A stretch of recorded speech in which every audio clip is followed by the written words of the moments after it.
His face remained cold and expressionless as he quietly stated that anyone who dared to bully Jasper would pay with their life. At the same time, far away inside the command center's emergency conference room, several employees were busy focusing on their monitoring equipment. Suddenly, one of the female operators leaned closer to her screen, her expression turning uneasy as she noticed something unusual. With clear panic in her voice, she quickly reported that the system had detected the presence of an A-class spirit. The signal was coming from an abandoned villa district. It was disturbingly close to the location where Charles's B-class team had previously been completely wiped out. The general commander, a stern middle-aged man, immediately looked up and asked whether any spirit extermination teams were currently operating nearby. An employee quickly replied that Levi's D-class squad was in that area. However, she worried that such a weak team might not survive long enough for reinforcements to arrive. Just a moment later, the girl's face turned even paler. Confused, she reported that the A-class spiritual signal had suddenly disappeared. The commander frowned deeply and anxiously asked what exactly that disappearance meant. The staff member pointed nervously at the screen and explained that Levi's team had just transmitted a fragment of an A-class spirit's spiritual remains. She covered her mouth in shock, barely able to believe what she was seeing. Somehow, a simple D-class squad had managed to destroy an A-class spirit. Even more shocking updates quickly followed. Reports confirmed that the same D-class team had already destroyed 8 different C-class spirits earlier. Still unconvinced, the general commander asked once again if perhaps other extermination teams were assisting them nearby. After carefully checking all the monitoring data, the employee confirmed that there were absolutely no signals from other teams in that area. The commander fell into deep thought, unable to understand how a small D-class team could eliminate so many powerful spirits, including an A-class one. To make things even more unbelievable, this was actually the very first combat mission for the D-class squad under Levi's command. Their original assignment had been extremely simple: just eliminate a single D-class spirit.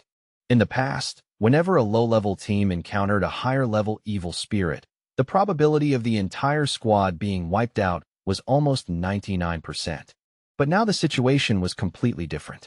Not only had the D-class team survived, they had even destroyed an A-level spirit, something that had never once been recorded in history.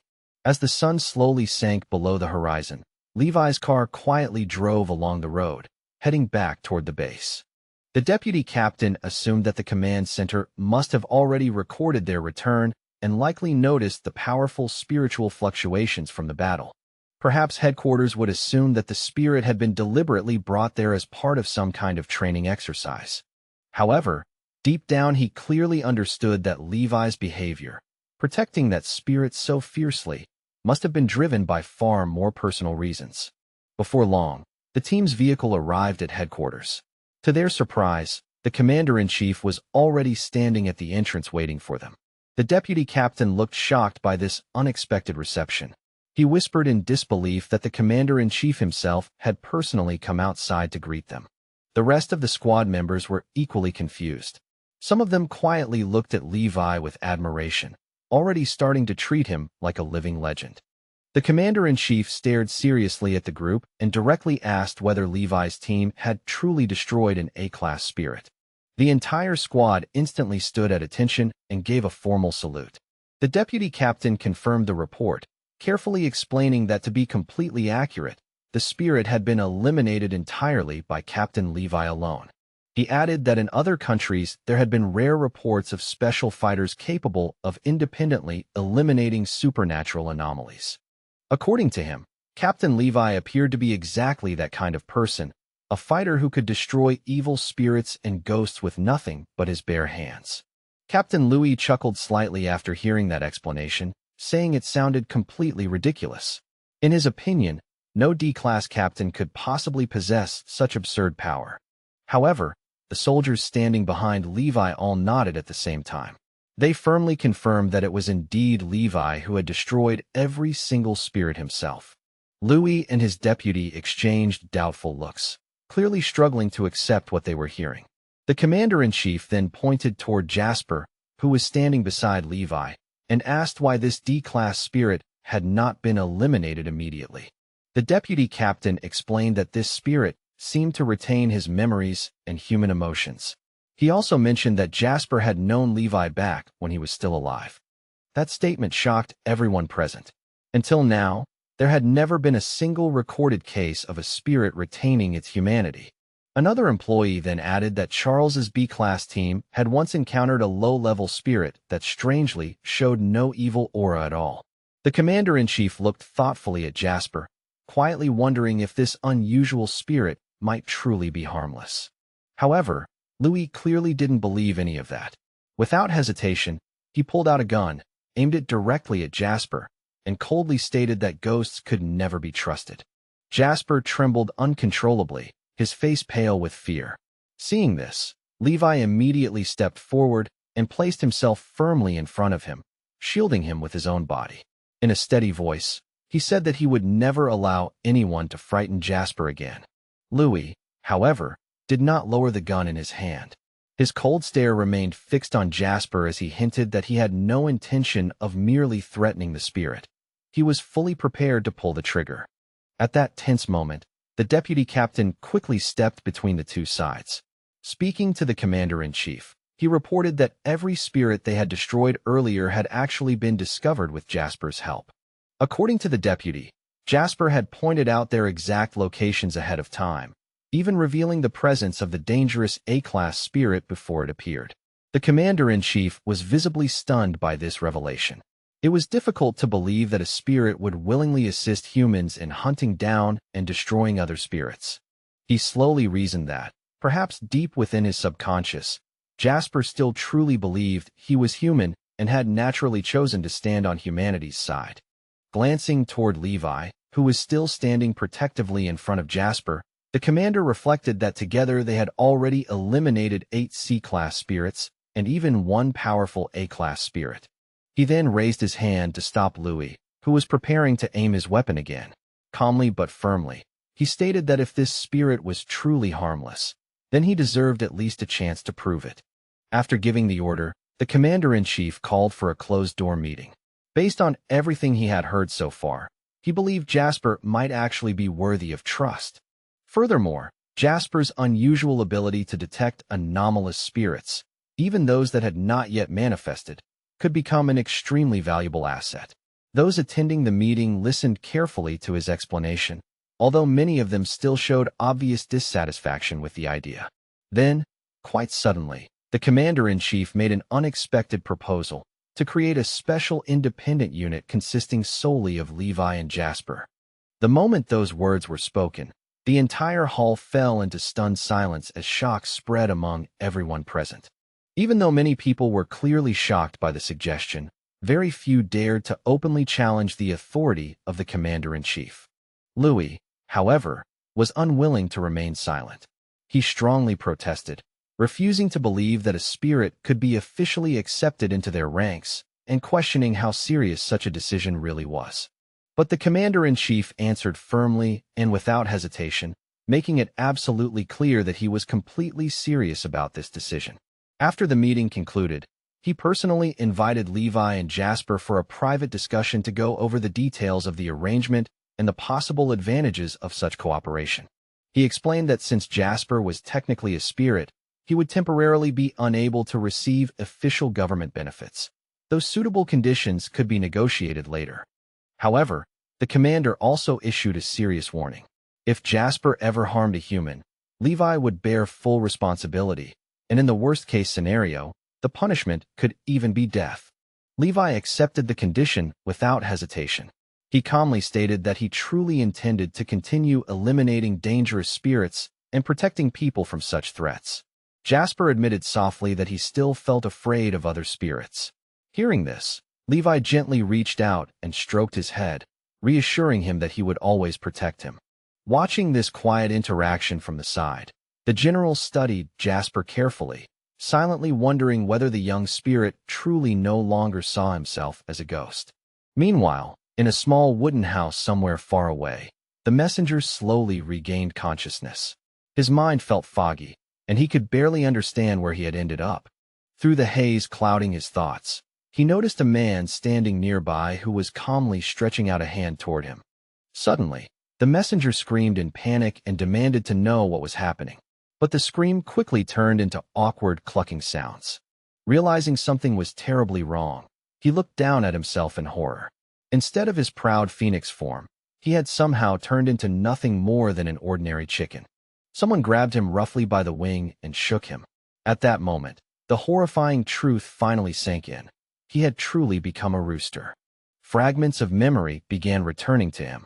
He remembered how he had once evolved into a magnificent phoenix, and how he had later been dragged into an unfamiliar world. Now, however, he found himself pressed helplessly against a wooden chopping board. Filled with despair, the messenger realized that he might soon be slaughtered like a normal farm animal. The man holding him pretended to look sympathetic. He explained that he had no real desire to kill the rooster, but strange things had been happening in the house, and people believed rooster blood could ward off evil. Hearing this, the messenger closed his eyes in resignation. He silently wondered whether he would be able to return again if he died here. But then a wave of fear suddenly struck him. The last time he had returned from death, it had been Levi who brought him back, not anyone else. The knife came down quickly toward him, but the messenger reacted just in time and managed to dodge the deadly blade. The knife stabbed into the board dangerously close to his body, making him shudder with terror.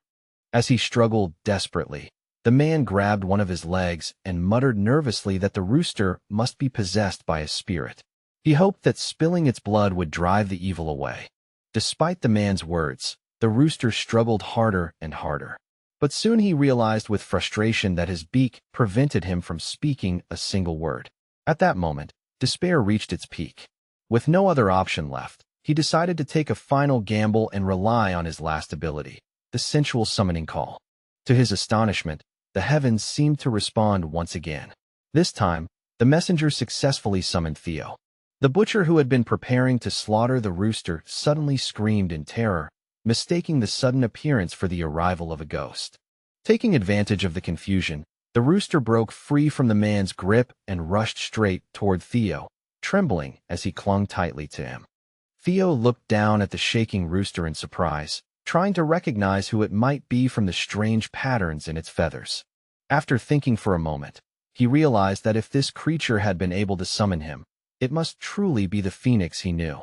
Theo casually addressed him as his brother-in-law, and the terrified butcher immediately collapsed to the ground in fear. Without saying anything further, Theo reached into his spatial storage and took out a small vial. The demon carefully removed a purple pill and gently placed it into the rooster's beak. The messenger swallowed it, even noticing that the taste strangely reminded him of sweet corn.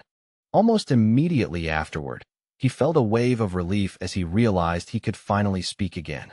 Theo explained that the pill was designed to grant human speech to demons who had not yet reached their full transformation stage. Hearing this explanation, the phoenix excitedly praised Theo again and again, calling his son-in-law an outstanding fellow. Theo then looked around the unfamiliar surroundings and asked how the phoenix had ended up as a rooster and where exactly they were. The rooster quickly explained that he had somehow arrived in a completely new world, different from both Theo's world and his own. He added that Levi had brought him here, just like before. However, Theo looked confused, admitting that he had no idea what, last time, the phoenix was talking about. At that moment, the phoenix suddenly began wondering why his sensual summoning call had worked again, even though it had failed previously. After thinking carefully about everything that had happened, he concluded that he must have gained this strange ability after Levi transported him to another world. Theo, who had been quietly listening nearby, curiously asked what exactly he meant when he spoke about another world. The phoenix quickly confirmed that he was indeed talking about himself, but almost immediately he looked worried, realizing he might have revealed too much. Avoiding Theo's gaze, he awkwardly explained that this place was still unfamiliar to him. Then he coughed lightly and added that he wasn't feeling very well. Theo gently stroked the rooster's head and asked with concern whether his brother-in-law was feeling sick. He even offered to give him pills that could strengthen his vitality, but the messenger quickly refused, insisting that he wasn't that badly injured. Afterward, Theo slowly turned around and looked around the wooden house once more. The spiritual energy in the air felt extremely thin, so faint that it was almost impossible to detect.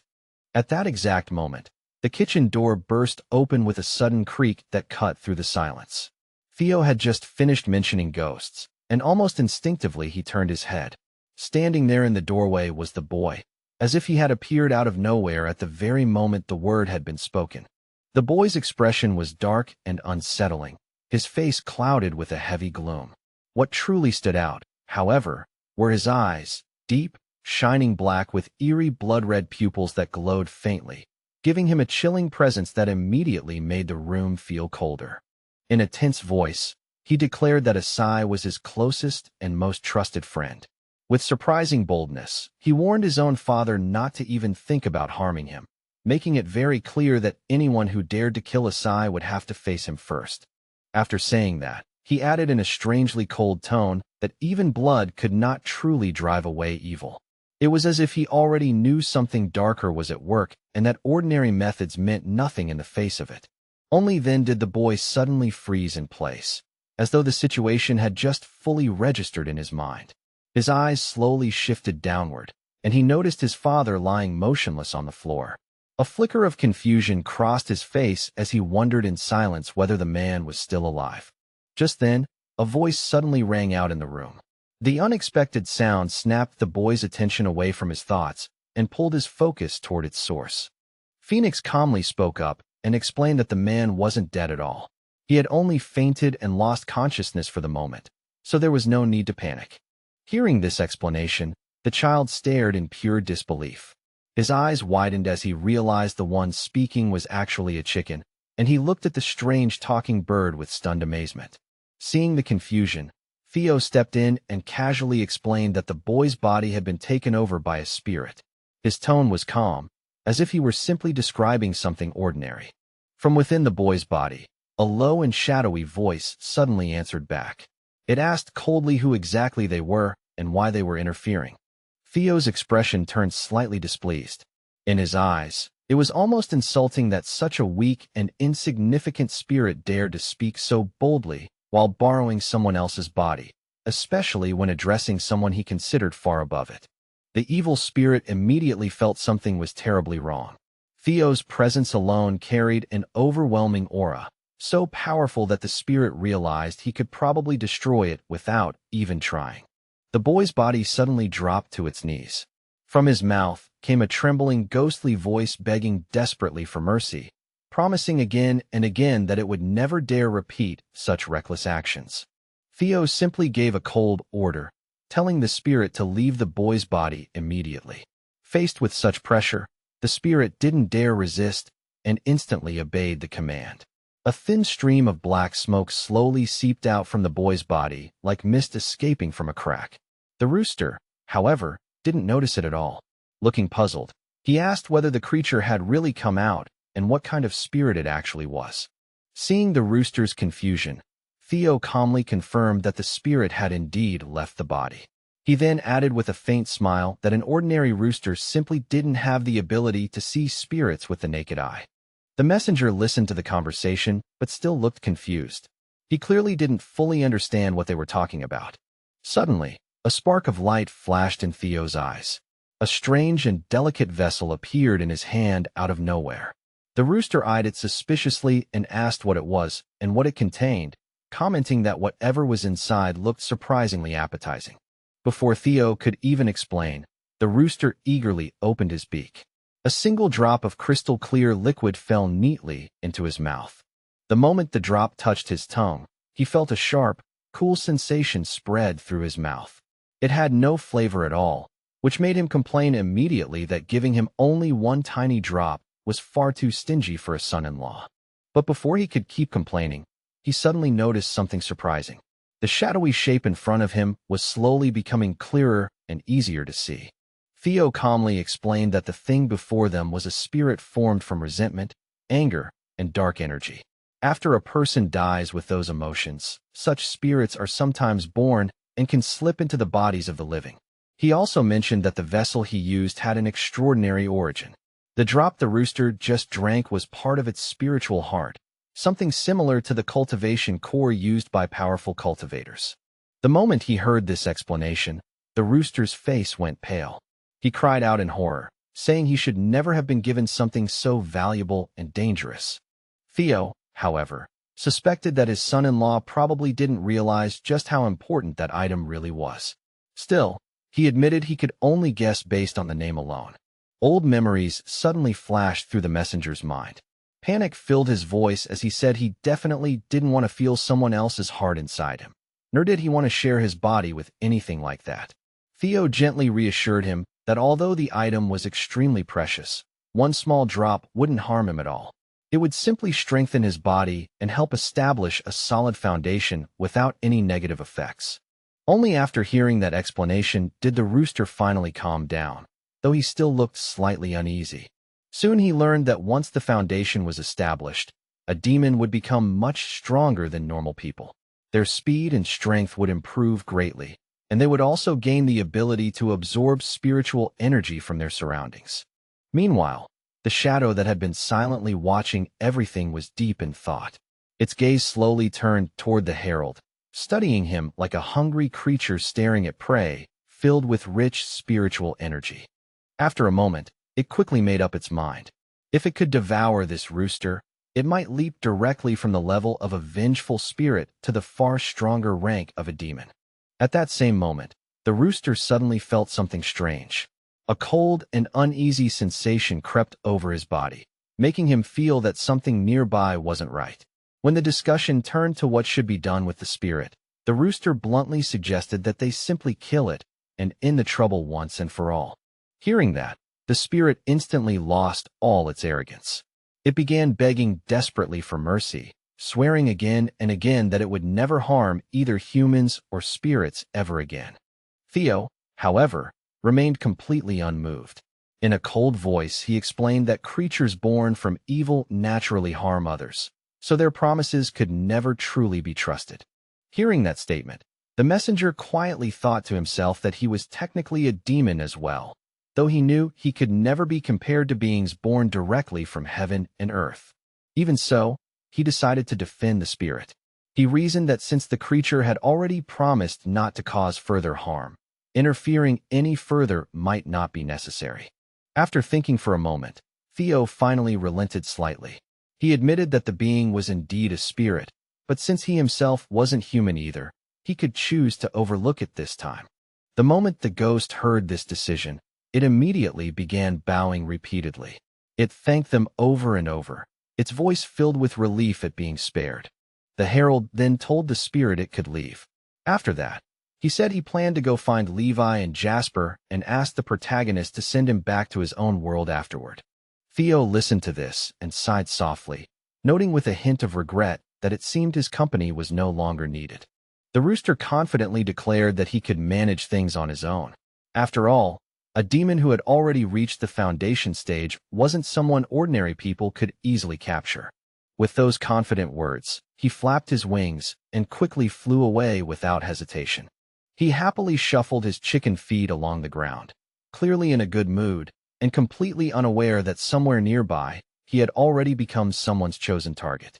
Meanwhile, the spirit quietly revealed its sharp teeth and whispered to itself, wondering whether the rooster's powerful friend had already left the area. A heavy and ominous dark energy slowly filled the room. The phoenix felt it immediately and began trembling with fear. Terrified, he started screaming loudly. In a panic, he cursed the spirit while desperately begging it not to chase after him. With no other options left, the frightened chick prepared to use his last desperate tactic, an emotional and pitiful appeal for sympathy. At that exact moment, the sudden appearance of Theo felt like true salvation descending from the heavens. Phoenix hurriedly called out to him and instantly flew straight toward him. In that moment, being in this man's arms felt like the safest place in the entire world. But at the same time, the vengeful spirit revealed its fangs and lunged forward with vicious intent. Before it could reach its target, Theo calmly raised one hand and stopped it. His fingers closed around the spirit's throat, and only then did the evil creature realize in horror just how terrible a mistake it had made. Both the captured spirit and the messenger nearby began trembling even harder under the overwhelming pressure. The spirit instantly changed its attitude. Its voice became pitiful as it begged again for mercy, promising desperately that it would never attempt such actions again. The phoenix immediately turned around and protested angrily. He insisted the spirit absolutely couldn't be spared, because the moment Theo had left earlier, it had tried to devour him. Hearing this accusation, the man looked slightly surprised. He asked whether the spirit had truly attempted to attack the phoenix, since such creatures usually targeted humans instead. Almost instantly, he understood what had happened. He explained that the real reason was that the messenger had already reached the foundation stage and had become a spiritual beast. Because of that, he continued, the spirit had hoped to seize the body of a foundation stage spirit in order to strengthen itself. However, the foolish creature clearly hadn't realized what kind of consequences such a reckless attempt would bring. Without the slightest hint of pity, Theo tightened his grip. The vengeful spirit shattered instantly, breaking apart into fragments of dark energy that scattered and dissolved into the air. The dark energy slowly gathered in the center of his palm, swirling like smoke being pulled into a single point. Theo calmly explained that once this kind of energy was properly controlled, it could actually be used to strengthen one's own body and spiritual power. The messenger stared wide-eyed at the strange black pearl now resting in Theo's hand. Unable to hide his curiosity, he quickly asked what exactly that mysterious object was. Theo gently blew a small breath over the dark pearl, as if dusting it off. In a calm and steady tone, he explained that the object was an energy sphere that formed naturally after a spirit had been destroyed. He went on to explain that spiritual energy in this world was extremely thin and scarce, while the energy produced by hostile spirits was usually tainted and unstable. However, once it had been properly purified, that same energy could become very useful for cultivation. Spirit beasts that had already reached the foundation stage could endlessly strengthen themselves by absorbing such purified energy. In fact, they didn't even need complicated techniques. Simply breathing the energy in through their nose would allow their bodies to refine it naturally. The rooster's nose twitched immediately when he heard that. Inside, he felt secretly pleased, thinking with satisfaction that the spirit who had wanted to eat him earlier had now ended up becoming nourishment instead. Theo continued his explanation, saying that inside his own dantian there existed a special pearl of purification. With the help of that pearl, he could directly refine and absorb the energy left behind by spiritual beings. As he said this, a faint and gentle halo suddenly appeared around the area of his stomach, glowing softly as if something inside was reacting. Theo frowned slightly in surprise. He realized that his storage vault wasn't opening the way it normally did, which struck him as rather strange. Still, he quickly regained his composure. Since he still possessed another purification pearl, he decided he could simply pass that one along to his son-in-law instead. The messenger immediately nodded obediently, clearly willing to accept whatever Theo was about to give him. Theo calmly instructed him to open his beak. The rooster did so right away, his eyes shining with anticipation and curiosity.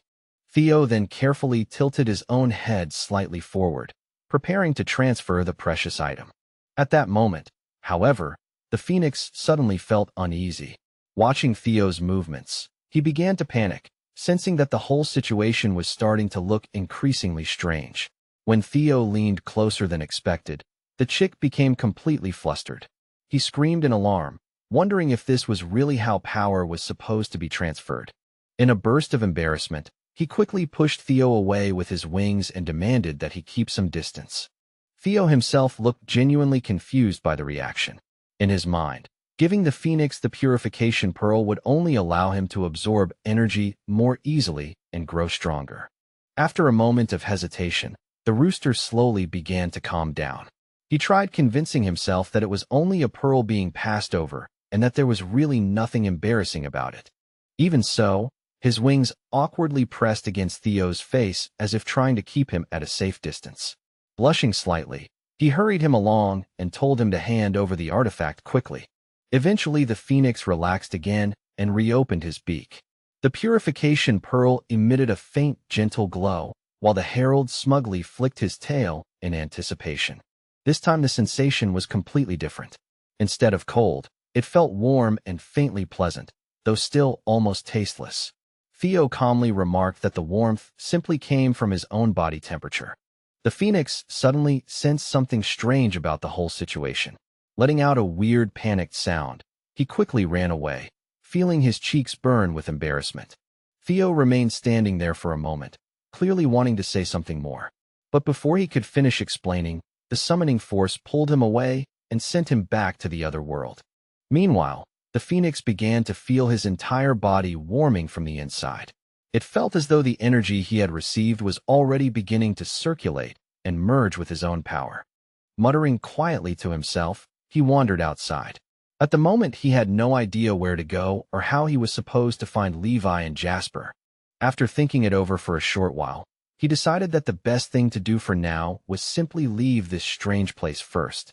Spreading his wings wide, the messenger quickly flew away from that unsettling area, eager to put some distance between himself and the earlier chaos.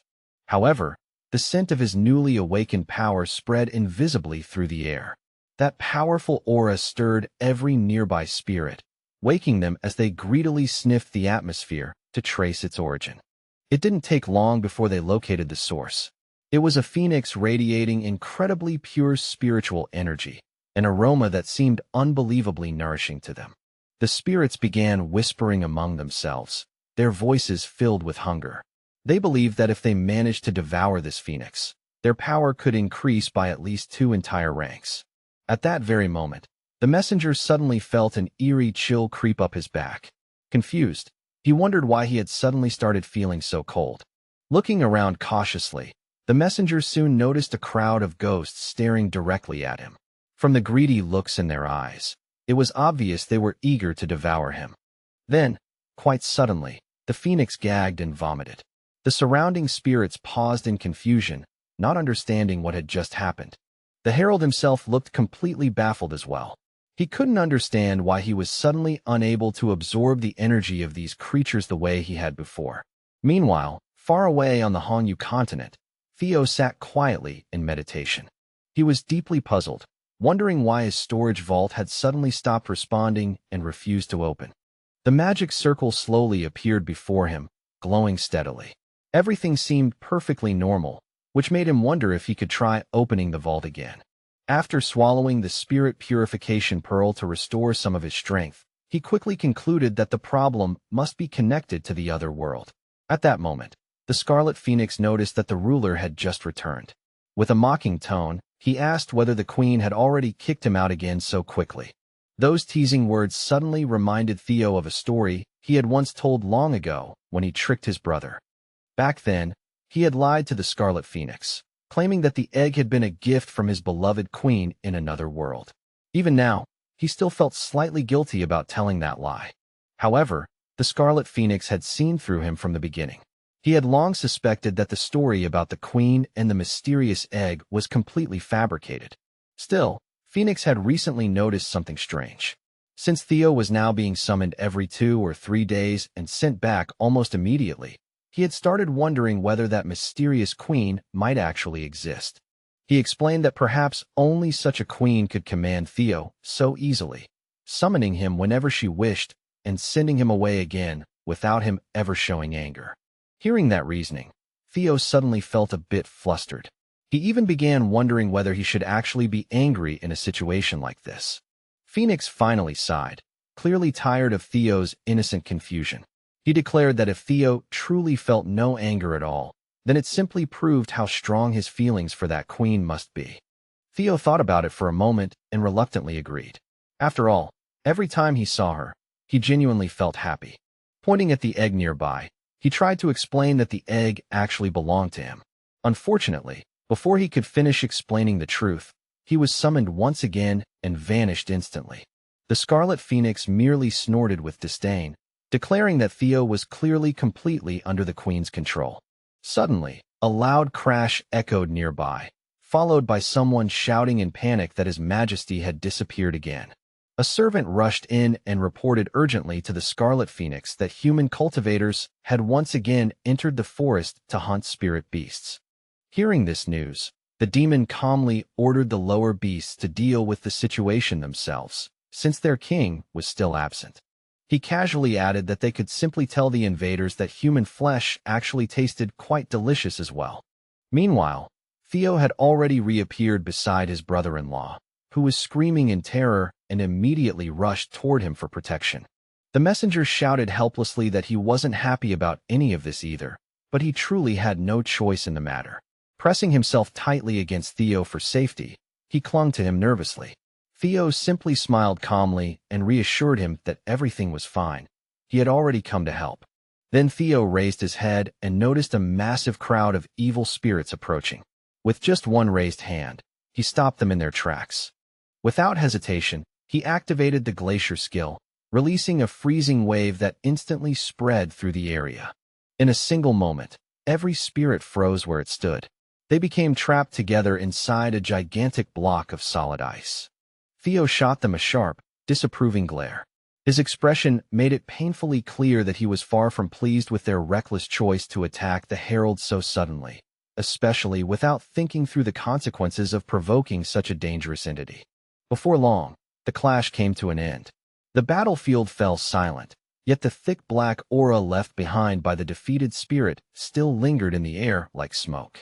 Without hesitation, the phoenix leaned forward and greedily absorbed the drifting energy, pulling the dark essence into itself as if it were a long-awaited meal. Almost instantly, his mood brightened. The moment the energy flowed through him, he could clearly feel something deep inside his body stirring and awakening, like a dormant power slowly stretching its limbs after a long sleep. Theo tried once again to open the mysterious vault, focusing carefully as he attempted to trigger it. But just like before, nothing happened. The failure made him frown thoughtfully, and he couldn't help but wonder if the reason was that he had truly crossed into a completely different world. While these thoughts ran through his mind, neither he nor the others realized that a pair of cautious eyes had been silently observing them from the deep shadows of the surrounding forest. Suddenly, a sharp sense of danger crawled up his spine. Theo spun around instantly, reacting on instinct. In one swift motion, he raised his sword and pointed it toward the trees, his voice firm and commanding as he demanded that whoever was hiding there step out immediately. The hidden creature clearly hadn't expected to be discovered so quickly. Startled and panicking, it stumbled backward with a frightened cry and began desperately begging for mercy. Through shaky breaths, the small figure hurriedly explained that it wasn't some ghost or monster at all. It was only a child. As soon as the words left its mouth, the child's strength gave out, and it collapsed onto the ground, trembling uncontrollably with fear. With tears streaming down his face, the boy stammered out his story. He said he had been hiding nearby and had witnessed everything, the moment they destroyed the terrifying ghostly spirits. At that moment, he finally understood just how powerful the messenger and his strange companion truly were, and the realization filled him with both awe and desperate hope. Gathering what little courage he had left, the boy suddenly dropped to his knees. With pleading eyes, he begged the holy rooster and the sacred beast to help him save his sister. Theo slowly turned his head toward the phoenix. The two exchanged a long, meaningful glance, as if they were silently discussing the boy's request without needing to speak a single word. The messenger hesitated for a moment, clearly uncertain about whether helping these people would be worth the trouble. Theo, however, did not interfere with the decision. Instead, he calmly stated that the choice was entirely up to his son-in-law. The phoenix responded sharply, saying that from its point of view there was absolutely no benefit in saving some random human. Yet despite those harsh words, its eyes drifted back toward the boy, who was still crying helplessly on the ground. In the end, the messenger let out a long sigh. Reluctantly, he agreed that they would at least go and take a look at the situation first before making any final decision. As the sun slowly dipped below the horizon and twilight covered the land, a fierce battle erupted with the spirit that had taken control of the boy's sister. The spirit was struck with overwhelming force and hurled far across the ground. Its shrill, agonized screams echoed through the quiet surroundings. Theo quickly performed a technique, carefully separating the soul from the girl's body and suspending it in the air. After that, he attempted to freeze the spirit using his glacier ability. The spirit immediately began to tremble violently as it felt an intense, bone-piercing cold spreading toward it. But in the very next moment, a mysterious force pushed the freezing energy away. The attack scattered and vanished almost instantly. Theo blinked in surprise. He quickly realized that his technique had completely failed. Everyone standing nearby stared at him with confused expressions, unable to understand what had just happened. Even the spirit itself looked shocked. The freezing power had disappeared, yet it was somehow still alive and unharmed. Then, suddenly, a new idea flashed through Theo's mind. Without wasting time, the young man tried again, this time forming a sharp blade of ice and sending it flying toward the spirit. However, the result was just as strange. The icy blade stopped in midair before reaching its target, hovering only a centimeter away from the girl possessed by the spirit. Little by little, Theo began to understand the strange rule at work. Neither the ice fong nor any of his other techniques seemed to function properly here. The furious spirit let out a thunderous roar. It angrily declared that it was an A-rank evil spirit and refused to tolerate being treated like a weak target. With a burst of rage, it charged forward to attack, shouting that the humans were interfering in matters that belonged to the ghosts. A twisted, sinister smile slowly spread across the ghost's face. It was obvious that it had no intention of letting such humiliation go unpunished. But before the spirit could act, a long spear suddenly shot forward and pierced straight through its body, giving it no time to react. The impact was so powerful that the creature was violently thrown backward. Its form began to shake and flicker. Moments later, the spirit completely dissolved into the air, leaving behind nothing but a clump of dark energy. The two children immediately rushed forward, repeatedly thanking their saviors for rescuing the girl and destroying the terrifying ghost. After calming down a little, the children shyly mentioned that there were more people in a nearby village who had also been possessed by ghosts, and they nervously asked if they could receive help as well. Hearing this, the messenger straightened his back proudly and struck a rather dramatic pose. With a confident grin, he declared that seeing their pitiful situation had moved him enough to help them one more time. However, Theo immediately cut him off. He stated bluntly that they simply did not have the time, and that settled the matter. Right after saying that, he turned around and called for his brother-in-law to follow him. The two began walking away, leaving the children behind. The kids cried out desperately, calling them their benefactors and last hope, begging them not to abandon them. Despite hearing their pleas, Theo continued forward and carried the phoenix away. Even so, the phoenix kept glancing back at the children with a clear look of regret.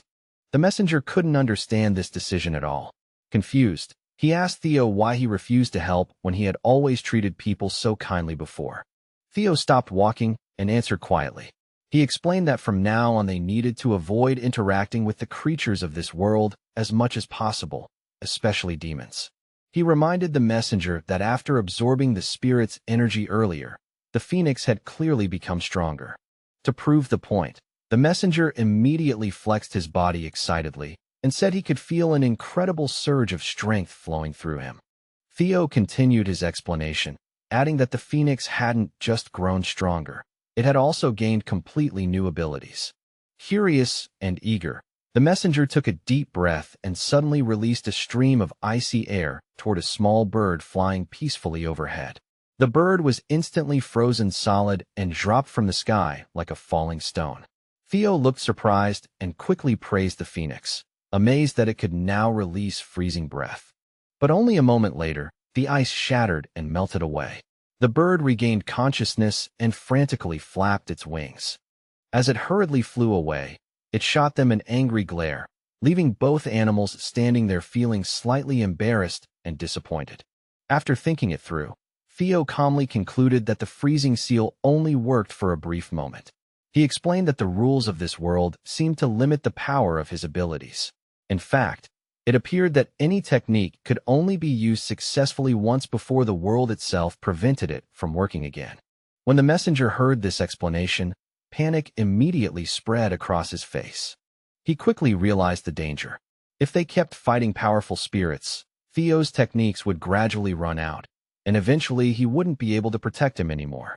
Only then did the phoenix finally understand why such a kind and selfless demon no longer tried to save everyone they encountered. Theo made his goal clear.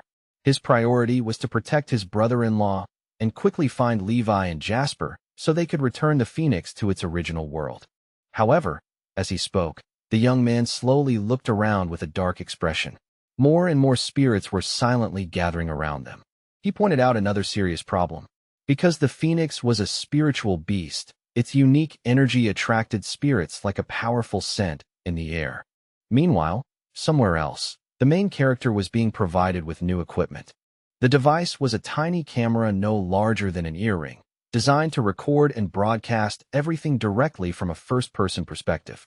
The commander calmly explained that this live broadcast was necessary so people could witness the real scenes of spirit hunting with their own eyes. Because the sensors would not be deployed for this mission, the squad's deputy captain, Ethan, was assigned a different role. He was sent to assist directly in the field and was specifically instructed to stay close to Levi, accompanying him throughout the operation. However, the commander did not hide his concern. Before Ethan left, he carefully warned him that all the information they had about the detachment's combat capabilities came only from verbal reports, not from any reliable sensor data or recorded evidence. With a faint sadness in his voice, the commander even added that if things turned out badly, Ethan might regret not writing a will before heading out on such a dangerous mission. But Ethan simply shook his head and calmly refused. He explained that when he first joined the squad, he had already accepted the possibility of sacrificing his life for the cause, and he had long since settled everything with his family. Hearing those words, the commander gave him a proud smile. He reached out and patted Ethan firmly on the shoulder, praising him warmly and calling him a truly reliable young man. After that brief moment, the commander gathered the entire team and announced their very first official mission: the elimination of an A-rank evil spirit. The target was a notorious ghost known as the Butcher. After wishing everyone a safe return, the commander watched as the boys finally set off to carry out their dangerous assignment. Not long after, the squad of ghost hunters arrived and stood quietly in front of an abandoned, decaying house. According to the Bureau's archival records, this ruined building had once belonged to the Butcher himself. Ethan immediately covered his nose with his fingers. The foul stench pouring from the house was unbearable. The smell of rotting flesh drifted through the air, perfectly matching the horrifying reputation of the creature that lived inside. Levi narrowed his eyes and glanced toward Jasper. With a slight frown, he quietly asked if there really was a ghost hiding inside the building. Jasper instinctively grabbed onto Levi's arm and held him tightly. His body trembled as he admitted in a shaky voice that he could clearly smell the scent of fresh blood lingering nearby. This spirit had already devoured countless people. Even so, Levi calmly reassured Jasper, speaking in a steady tone and telling him that there was no reason to be afraid. At that very moment, the camera attached to Ethan activated and began transmitting a live signal. Back at headquarters, the observers immediately received confirmation that the extermination squad had entered the target zone. The commander quickly issued an order to maintain constant observation and carefully monitor everything happening during the mission. Meanwhile, Levi, the main fighter of the team, stepped inside the ruined house together with his two comrades, slowly advancing deeper into the dark and crumbling interior. Suddenly, Jasper froze in place. He felt a sinister aura rushing toward them at an alarming speed. Instinctively, he raised his hand and pointed sharply toward the side corridor. From that direction, the sound of footsteps echoed through the house, growing louder and closer with each passing second. All three of them stopped moving at once, sensing that something truly terrifying was approaching. Back at headquarters, the observers watching through the screen also witnessed the tense moment unfolding before them. What appeared next was a horrifying sight. From the ceiling hung several mutilated bodies, swaying slowly in the air. It was painfully obvious that these remains once belonged to previous members of the extermination squad. The disgusting stench of decay filled the room so strongly that it sent chills through everyone who saw it. Ethan finally lost his composure. Unable to endure the nauseating scene any longer, he bent over and vomited on the spot. Jasper clung tightly to Levi again, his entire body shaking. He whispered that he had been right all along. The monster truly had eaten many people. In the very next moment, a gigantic palm slammed down with terrifying force. The pot-bellied ghost slowly revealed itself. already preparing to enjoy its new prey. Even the staff watching the feedback at headquarters felt a heavy pressure through the screen. Fear spread across the room as everyone realized that the dreaded butcher had appeared before them. Despite his fear, Jasper couldn't help making a sarcastic remark. Looking at the creature's round head, he muttered that it really did resemble the rubber ball the director had once mentioned. The sinister spirit grinned wickedly and spoke with clear enjoyment. It said that nothing pleased it more than eating members of the extermination squad, especially young, strong ones. A heavy silence filled the command center. Everyone watching realized with dread that many of the elite fighters sent here before had ended up as nothing more than food for this monster. The butcher proudly tore apart pieces of flesh and devoured them like a gourmet meal, mocking the Bureau for still having the courage to send more hunters after it. Then suddenly, in a blur of motion, a lightning-fast kick slammed directly into the monster's head. Levi's attack was swift, clean, and executed with incredible precision. The impact instantly separated the butcher's head from its body, sending it flying across the room, where it smashed violently into the wall.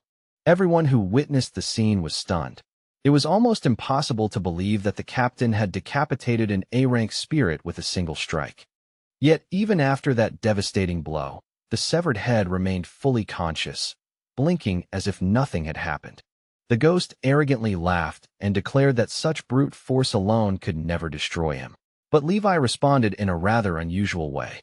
He kicked the head repeatedly, sending it bouncing from wall to wall like a ball in a strange game. Those watching could hardly decide whether to be horrified or amazed. Ethan stared in disbelief, realizing that the captain was practically using the butcher's head like a toy. Even the staff back at headquarters struggled to process what they were seeing on the screen. Eventually, Levi stopped and casually turned toward Jasper. With a bored tone, he commented that this ball was not very entertaining, and Jasper quickly suggested that they should just burn it. The spirit's head shouted angrily, unable to understand what exactly they planned to burn. It continued to insist that humans still had no power capable of destroying it. Just then, a small sphere of green flame slowly appeared in the air. It looked harmless at first glance, yet it radiated a frightening heat that made the atmosphere grow tense. The spirit suddenly sensed mortal danger approaching and tried desperately to escape, but by then it was already far too late. The green flames engulfed the butcher completely, and the ghost released a piercing scream as the fire consumed it. Standing slightly aside, Ethan captured the entire scene on camera and noted that the ghost appeared to feel overwhelming fear toward Captain Levi's flames. Watching this, the commander quickly realized something important. Levi was the holder of a rare ability, and his fire possessed an incredibly powerful suppressive effect against spirits. For the commander, this discovery felt like a ray of hope. In the 50 long years since humanity had fallen under the oppression of spirits, no one with such power had appeared. During those decades, humanity had lost 11 cities, each once home to more than 1 million people. Fear and death had become a normal part of everyday life. 1 out of every 5 people had died. Millions more had fallen into despair and eventually taken their own lives. Even today, suicide rates remained shockingly high across the world, as humanity continued struggling helplessly against powerful ghosts. Weak spirits could still be eliminated with effort, but destroying a single A-rank spirit often required hundreds of elite fighters working together. As for S-rank spirits, their power was so overwhelming that entire cities had been wiped out and turned into forbidden zones. And now, for the first time, a man had appeared who could defeat an A-rank spirit completely on his own. The commander understood the significance immediately. This hero might very well be the result of all those years of painful struggle. For the people who had managed to survive until now, someone like Levi represented the support they had been desperately waiting for.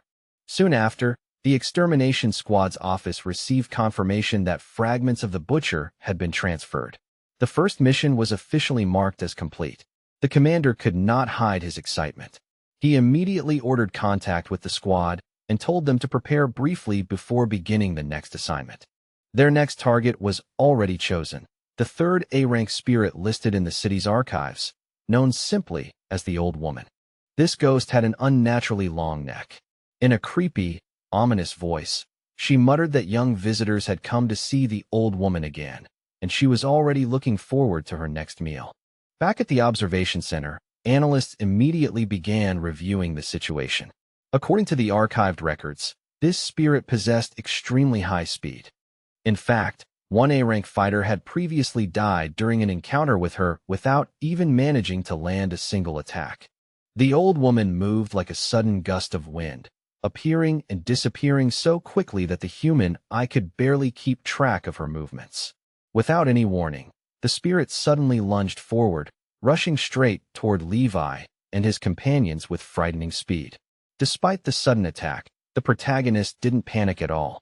Levi simply stood his ground, calm and steady, as if he had already predicted the move. In the very next instant, Levi stepped forward and delivered a powerful punch directly into the ghost's face. The strike was swift and brutal, carrying enough force to make the air itself seem to shudder. The impact sent the creature flying backward. Its body slammed violently into the wall with a thunderous crash, shaking the entire room as dust and debris scattered across the floor. Everyone who saw the scene unfold was left completely stunned. Levi's overwhelming strength was so shocking that even experienced observers struggled to believe what they had just witnessed. After taking the hit, the spirit's arrogance vanished instantly. In a pitiful tone, it began begging Levi to stop beating her, pleading desperately, and especially asking him not to strike her in the face again. Levi, however, showed no intention of stopping. He casually grabbed the ghost by one leg and began swinging her around as if she weighed nothing. The old woman screamed loudly as her body spun helplessly through the air. At the same time, Levi summoned his flames. The moment the fire appeared, the evil spirit's fear multiplied. She trembled violently and started shouting in terror, begging for mercy as the heat grew stronger. Watching everything from headquarters, the commander quietly realized something extraordinary. Levi truly possessed abilities that seemed almost impossible by normal standards. Before long, the extermination operation reached its conclusion. The A-rank spirit was destroyed, and the tense atmosphere that had filled headquarters began to change dramatically. Relief and excitement spread through the room. People who had been anxiously watching the battle finally allowed themselves to breathe again. The commander quickly turned and ordered the staff to gather all video recordings and combat data from the destruction of the A-rank spirits. Shortly afterward, he assembled the leadership team at headquarters to deliver a detailed report about everything that had happened during the mission.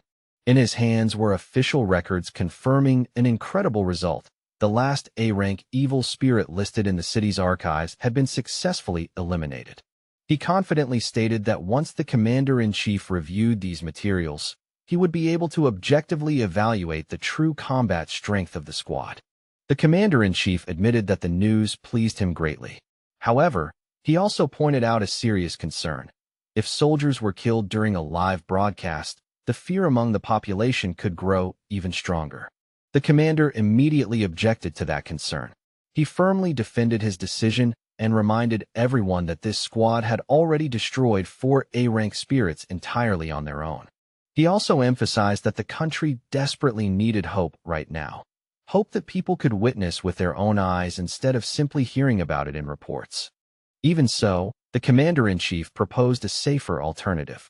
He suggested broadcasting only carefully prepared recordings rather than risking a dangerous live transmission. But the commander remained determined. He explained that although the recordings would definitely be released, a live broadcast was still necessary. According to him, recorded videos could always be dismissed as fake or edited. Only a live broadcast would remove all doubts and prove the truth to the public. In the end, he urged everyone present to believe that this moment could become a turning point for humanity's future. Unable to hold back his emotions any longer, the commander slammed his palm onto the table. With passion in his voice, he declared that he truly believed in these fighters and their ability to give humanity real hope again. The commander-in-chief remained silent for a long moment. Finally, he smiled slightly and looked at him with clear satisfaction, joking that perhaps he should have become an orator instead. With a friendly gesture, he patted the commander on the shoulder and teasingly asked whether such persuasive speaking skills were the reason he had managed to obtain his position. After considering everything carefully, he eventually gave his approval to the proposed plan. Meanwhile, somewhere in the city, a man sat comfortably in his apartment in front of a computer monitor, casually scrolling through his online feed while eating dinner. As he browsed through the posts, his attention suddenly locked onto a new live stream that was rapidly gaining popularity. Leaning closer to the screen, he adjusted his glasses in shock. When he realized that the broadcast was being conducted by the official headquarters responsible for spirit fighters in China, he struggled to understand what was really happening. He remembered clearly that since the Bureau had first been established, the loss rate among its fighters had reached an alarming 65%. Because of that history, the idea that the organization would suddenly start a live broadcast seemed completely insane to him. It felt almost like they were about to show the public a real-life horror film. In another location, a young girl wrapped tightly in a blanket stared nervously at her screen. She wondered whether anyone would actually dare to watch the broadcast. The thought of seeing bloodshed live made her worry about the emotional impact it could have on viewers. As the news spread, discussions exploded online. Many people began speculating that headquarters might intentionally be forcing viewers to witness the brutal destruction of spirit fighters. Fear and sadness spread among the public. People tried to comfort each other, saying that life already contained enough horror without watching something like this. Even those who had subscribed to receive updates about the broadcast began to feel serious anxiety after the official announcement was released. However, the commander had already reassured the staff beforehand. He reminded them that humanity had always been at a disadvantage compared to spirits when it came to raw power. Those who had previously seen footage of Levi fighting, watching him overwhelmingly defeat A-rank spirits, remained silent, clearly remembering what they had witnessed. Soon new discussions began appearing online. Some people suggested that the unit's official combat rating might need to be reevaluated. After all, if a single squad had managed to destroy 4 A-rank spirits in a row, then logically its overall rating should be at least A-rank as well. Others focused their attention directly on the captain. They noted Levi's incredible strength and began wondering whether he might actually qualify as an S-rank fighter. The commander thought carefully about these opinions and eventually made a temporary decision to assign the squad an A-level rating for the time being. However, it was clear that he had a much bigger plan in mind to reveal the true strength of Levi's squad. If they managed to eliminate every A-rank spirit recorded in China's archives, then the squad could officially be promoted to S-rank status. After thinking it over for quite some time, the leadership finally agreed to move forward with the proposal. Soon afterward, a new notification appeared across countless screens. The official live broadcast from China's Spirit Fighter headquarters would begin in 3 hours. The announcement immediately triggered intense discussions online. People noticed that the squad's promotional poster had already been updated and began sharing it widely. At the same time, more information about the Middle Exorcism Squad continued to appear online as updates were released. The official page updated the poster again, and a full introduction of the team members suddenly appeared on the screen. As expected, Jasper became the center of attention. When viewers learned that there was actually a spirit among the squad members, heated arguments immediately broke out. Many people found the situation completely unacceptable. They were outraged that an official combat squad would allow a spirit to join its ranks. Finally, the long-awaited broadcast began. A voice echoed from the screens as Ethan appeared on camera, announcing that the first batch of official footage was now being transmitted. At that moment, Levi and Jasper stepped into view and looked directly at the camera, greeting viewers across the entire country.